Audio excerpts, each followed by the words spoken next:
ఇవాళ మేము మీకు ఆర్టీసీ బస్సులో ఉచితంగా బస్సు ప్రయాణం ఇస్తే ఆటో వాళ్ళని రెచ్చగొట్టి మా ఆడబిడ్డలకు ఆర్టీసీలో ఉచిత ప్రయాణం వద్దు, బంధు పెట్టాలని ఇవాళ బయలుదేరి ఇవాళ ఆటోలో తిరుగుతుర్రు. బిల్లా రంగాలు వచ్చిర్రు మీ బస్తీకి, బిల్లా రంగాలు ఆటోలో తిరుగుతుర్రు, ఫోటోలు దిగుతుర్రు. ఏందో వాళ్ళ కోరిక అంటే ఆడబిడ్డలకు ఆర్టీసీ బస్సు ఉచితం బంధు పెట్టాలని. నేను మా అక్కలకు ఒకటే మాట చెప్పదలుచుకున్నా. మా అక్కలు చాలా మంది మా పాలమూరు నుంచి అక్కడి నుంచి ఇక్కడి నుంచి వచ్చిన వాళ్ళే ఉన్నారు. మన అందరికీ రొట్టెలు చేసేది తెలుసు. పట్నం వచ్చినాక చపాతీ చేస్తాం. చపాతీ చేసినప్పుడు సలాకి ఎర్రగా కాల్చి బీఆర్ఎస్ తోడు వస్తే ఈపుల వాతలు పెట్టుర్రి. ఇవాళ బీఆర్ఎస్ అని కోటేస్తారంటే ఇవాళ మీ పిల్లలకు పెడుతున్న బువ్వ సన్న బియ్యం రద్దు అవుతాయి.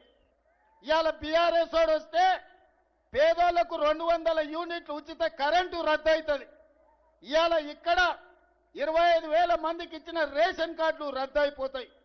ఇవాళ మా ఆడబిడ్డల ఆర్టీసీ బస్సులో ఉచిత ప్రయాణం రద్దు అయిపోతుంది. ఇవాళ మన ప్రభుత్వం ఉంది, మనం పనిచేసుకుందాం.